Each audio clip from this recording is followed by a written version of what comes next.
Hingað komin Oddný Eir Ævarsdóttir, sælur þú Oddný, þú fékkst fjöruverðlaunin núna síðustu helgi, sem sagt verðlaun sem eru veitt konum sem eru að skrifa og þín bók, Jarðnæði, var valin skáldverkið, það var Sandi Toksvík sem var hérna í þættinum daginn sem að veitti þér þessi verðlaun, eða afhenti þér þessi verðlaun. Viltu ekki bara segja mér fyrst, sko, þetta ekki beint, ég getum ekki sagt að þetta beint skáldsaga, þetta hvers konar bók þetta? Já, ég samt eiginlega þrjóskast við að kalla hana skáldsögu, sko. Já. En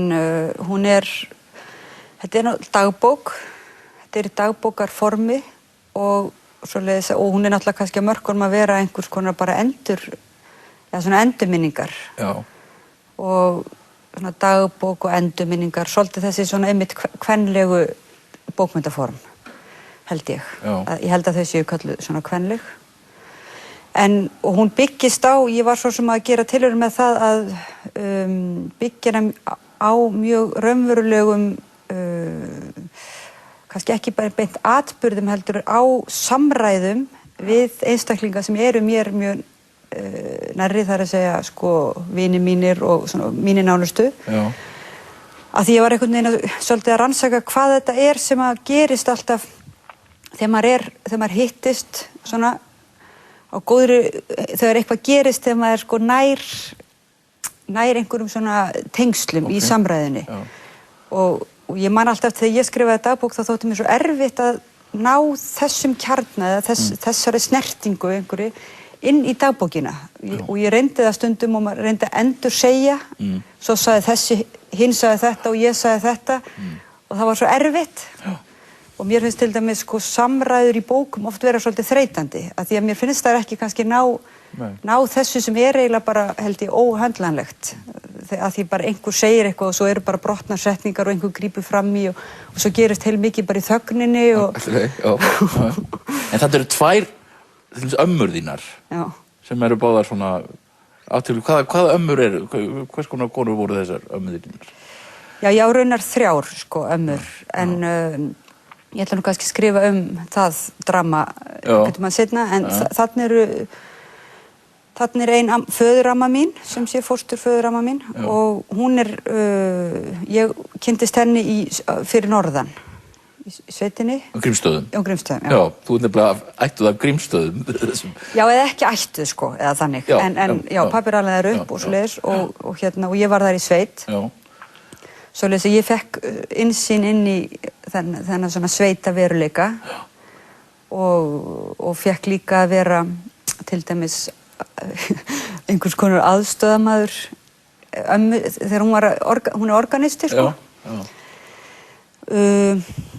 Og Hinamann?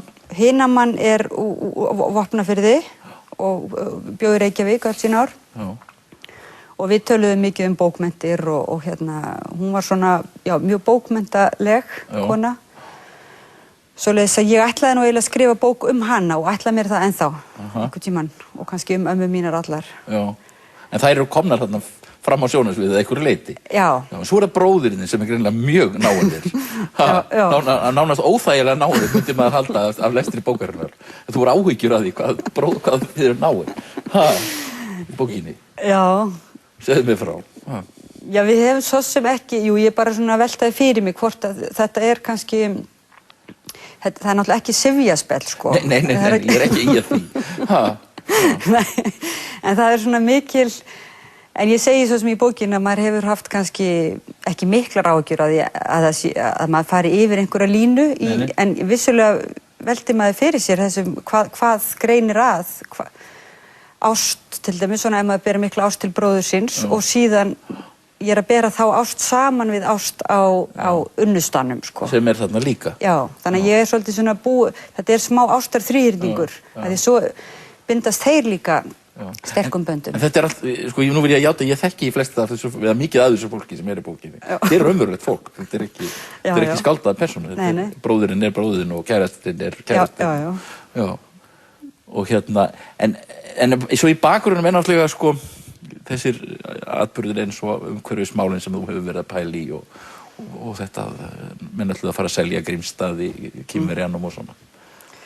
Já, mér fannst að því að ég tók þetta dagbókarform, þá fannst mér sko, kannski, þá tók ég eftir því ef maður ætlar að skrifa ástarsögu, til dæmis bróður minn og eins og ég segi þennan þrýrning, þá maður samt í dagbók alltaf hugsa ýmislegt annað í leiðinni, maður ekki bara að hugsa ástina, maður ekki alveg svo markviss bara í hugsun að eitt ári sé maður bara að skilgreina hvað eru bræðratengsl, eitthvað slíkt, þannig að það eru ákveðin svona, það eru kannski 5 þræðir sem eru svona sækja mest á mann á einum tíma og þessum tíma þá var það líka þetta með hvert stefnir Ísland og hvað erum við að fara að gera hérna á Íslandi og það eru auðlindamálin og sko tengslin við. Þannig svo sá ég svo sem þessi þræðir fléttast saman. Þetta sko ástin á landinu og ástin á sínum nánustu og ástina bara á öllum einhvern veginn. Já, en þú hefur verið í þessari baráttu, ekki móti virkjunum og fleiru? Jú, ég fór svona í það sko svolítið. Já, ertu ennþá í því? Nei, ég hugsa ég ekki í því, nei, svona, ég ekki bara vakna ekki upp svona eins og riddari bara. Og gerði það tíma kannski? Já, það var tími, það einhvern veginn, ég held að sé þess eðlis, maður verður alveg að henda sér út í það, sko, og því þetta svolítið erfið barátta og mér fannst bara mjög gaman að vera í henni, en kannski getur maður ekki verið í henni alveg í fullu starfi, sko, og svo líka að skrifa, þannig að maður verður einhvern veginn að hafa þetta í svona skorpum. Já, þú ert hámenntuð kona, þú ert búin að vera heimspeki í útlöndum og fleira og það ekki, kemur það eitthvað inn í það skriftirnar hjá þér, að þú ert sem sagt, þú hefur lært við fína háskóla eða svona?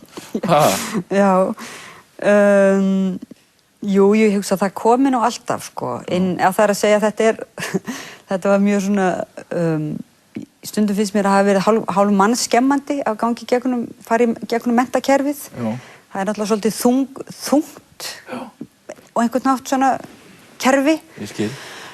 Og margt sem maður hefur við það svo sem að athuga, en mér finnst líka bara mjög gaman að læra.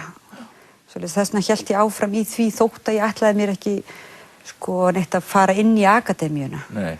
Svo einhvern veginn bara hélt ég alltaf áfram og var komin hann til Parísar og þá var komin í þessa doktorsritgerð og fannst bara erfitt að hætta, sko. Það svolítið svona eins og bara dóp.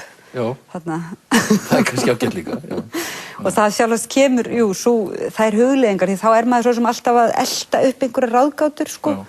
Einhverja svona, fræðilega ráðgátur, hvað á undan hugsunin eða aksjónin eða eitthvað svoleiðis og maður kannski að vesenast í því mörg ár og þá kemur það kannski svolítið aftan að manni bara þegar maður þykist alltaf vera bara að skrifa einhvern létt á skáldskap og þá kemur svona heimspekin svona, hún smokrar sér í gegn. Ég verð að nefna Kiljuna, sko, kápuna sér bók.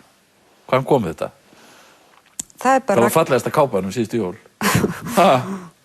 Já, það Ragnar Helgi sem gerir hana, hann myndlistarmaður og kápuhönnuður. Hún algjörlega, þessi bók bara, útlitið á hann stíkt afbragða, það svona... Já, ég var svo heppin einhvern veginn að, maður mjög heppin að fá, sko, einhvern sem að setur sig inn í eins og hann Ragnar, hann sko les bækurnar og pælir aðeins í þeim og hann sagði að þessi bók sko tengsl, alls konar tengsl um hvernig fólk að vefa, þannig að hann bjó til svona... Þennan fallega vef hérna. Já. Því svo var ég líka svolítið svona, ein svona þráhyggjan í bókinu var þessi bergflétta, þessi jurt sem maður alltaf að klífa, alveg neðan úr Evrópu og klífur þarna upp frá Tyrklandi og upp alla Evrópu og fer yfir öll stríðin og allt svoleiðis. Þannig að ég held svona hans sé svolítið að búa til svona græna bergfléttu úr manneskju. Þakka þér fyrir, Oddný.